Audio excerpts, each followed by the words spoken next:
at that at this time. Alright, let's stop this for just a moment and explain. When you first get on a Twitter chat, it can be an extremely overwhelming experience. It moves extremely quickly, especially if you jump right in to a Twitter chat such as EdChat.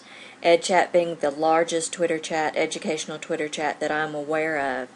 And it goes very fast because you have educators from all over the world who are responding all at the same time. So there may be 30, 40, 50, 60 tweets all at the exact same time coming in. There's no possible way that you can possibly read every single tweet that everyone has posted. So I like to compare participating in an EdChat session with this video here of Lucy.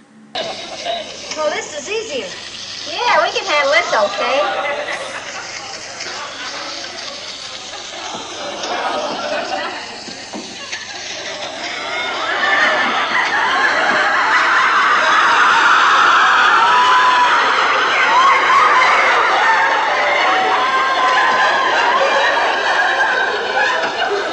Listen, Ethel, I think this...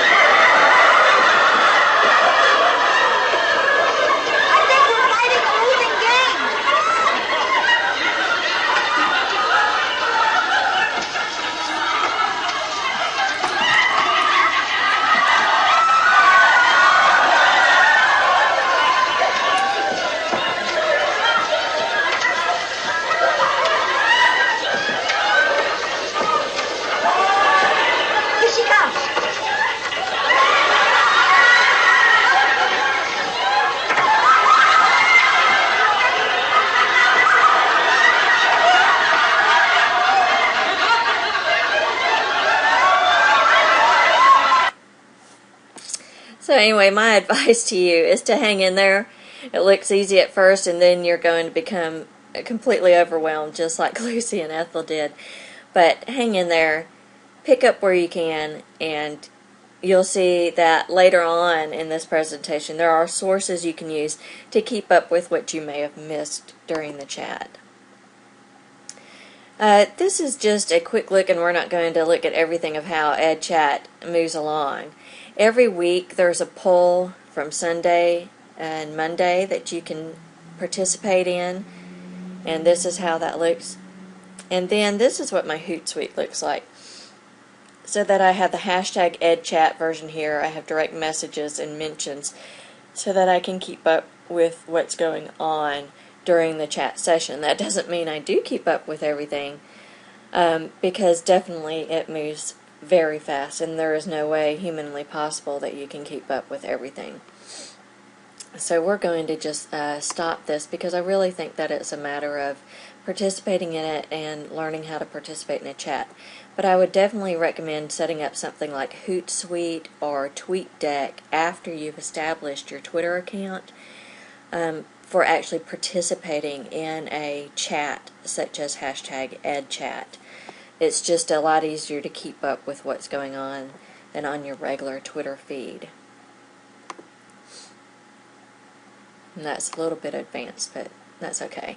Now, after your first EdChat Twitter session, you might feel like this at the end, but I promise you that if you keep coming back and you keep participating, you're going to feel a lot better, and you won't feel so stressed out at the end of it. But it's worth its time, it's worth its aggravation for what you get out of it. Now, talking about what you missed during an EdChat session, right here are the archives, or a summary of EdChat sessions. And you can see this one is the August 2nd, 2011 one, where we were talking about education reform. What will a teacher look like and be doing 10 years from today?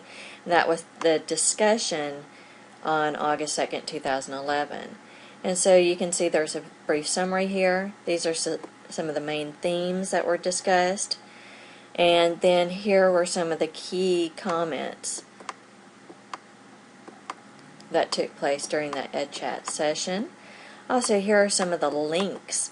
And the links are some of the most important things that are shared during chat sessions on Twitter. And so then you can go back and take a look at some of these links that you might have missed during the conversation. My personal advice, I never click on a link during the chat session. That's my time to actually talk and chat with other educators. Then I can go back at a later time and look at those links and see which ones I can use, which ones I could pass along to colleagues of mine that I think they might appreciate, and so forth like that. So this is a really good resource for finding what you might have missed. Okay. Then the other resource that I have available for you that I really enjoy and like is paper.li, because it puts your tweets into a form that you're more familiar with. It looks like a newspaper, but in an electronic format. And you can see right here, this is the EdChat Daily. There are archives that you can access. This one I'm accessing on August 6, 2011. And you can see that it's set up like a newspaper. So then I can come through and just look at the headlines. And when I find a headline that maybe, oh, and also they have the media, any videos that were shared, and so forth that you can use here. So when I find a headline that I might like, 50 reasons to invite Facebook into your classroom. This is an interesting headline because Facebook and Twitter and social media is blocked in so many places in education. So I might want to read that article a little more into the article. So then I can just click on that headline and it takes me to the full article. Then I can read more. Okay. So that doesn't mean that if you look at paper.li you have to read every single article. It just means that you can glance and peruse through it and find articles that relate to you and articles that you might be interested in. And just like in your local newspaper where you might have a sports section, a local section with comics in it, this also has sections. This first page is your headlines, but then you also have these other sections of the paper that you can go to. Okay, so that's just a quick look at how you can keep up with what you might have missed during an EdChat session. And there are other papers there available on paper.li for other chat sessions besides EdChat, so I'd encourage you to take a look at that. Then also I presented this originally to introduce Alabama School Library Association's jumping into the EdChat territory, into Twitter chat territories. And so we will begin, we started in July with our first ASLA Twitter chat session. Meet with us the first Tuesday of each month at 7 p.m. Central Time and 8 p.m. Eastern Time. Use the hashtag ASLAchat and be sure to follow us at ASLA Tweets. And be sure to suggest and vote on monthly discussion topics. Now, for those of you who are brand new to Twitter, have never participated in Twitter before, or who aren't really sure about it, or who have staff that you'd like to share this with, or friends, or faculty, or colleagues that you'd like to share how to get started on Twitter, I've tried to put together a couple of things that can be very helpful. This is a Google Doc that I have set up that's available to anyone with this link, so just share this link. Okay. This shows you how to create a Twitter account, so you just click on that and go through and follow these guidelines. Step 2, finding people to follow. There are links there to be clicked on. Participating in a Twitter chat, again with the links. Joining a PLN or Ning, and then starting a blog. So all those are nice links and a nice little starter guide for you to be able to share. However, sometimes links aren't exactly what someone likes. They like to see something else. Videos. YouTube is fantastic is a fantastic learning tool, not only for ourselves but for our students, and so I'm hoping that there will be some changes in the attitude towards YouTube. However, what I want to show you today in YouTube is a new channel that you can subscribe to. It's completely free. It's the Alabama EdTech PD channel.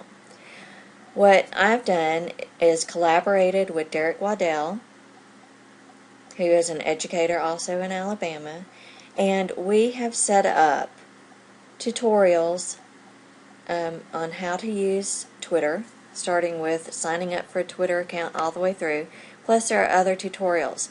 The main purpose of this channel is not so much tutorials, but what I'm doing today. That is, taking professional development sessions and giving them voice. Previously, I had uploaded this Prezi that you're looking at now online, but it didn't have my voice with it to explain the videos or explain the links or explain what was going on. And if you think about it, when you've done a professional development session and you post your PowerPoint or your SlideShare or your Prezi or whatever else you used for your professional development presentation, your voice is missing. And what the presenter has to add to those pictures that are on your PowerPoint, SlideShares, and Prezi, that's the heart and soul of the presentation. And you're missing so much if you don't have the presenter's actual verbalization with the presentation. And so that's what our channel is trying to do, is encouraging educators to record their presentations with their voice so that you get the complete package of their PD session. So I would encourage you to please spread the word about our Alabama EdTech PD channel.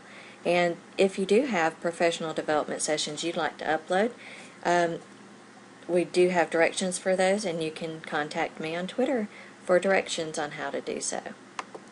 So let's get back into our presentation. And so that's how you can figure out how to use Twitter. Make sure you follow me if you want to at Nikki D. Robertson. And this is my Works Cited page, and also there's a link to it in Google Docs. I hope you learned a little bit about Twitter today, and I hope that I'll be seeing you on Twitter. And thank you so much for your time.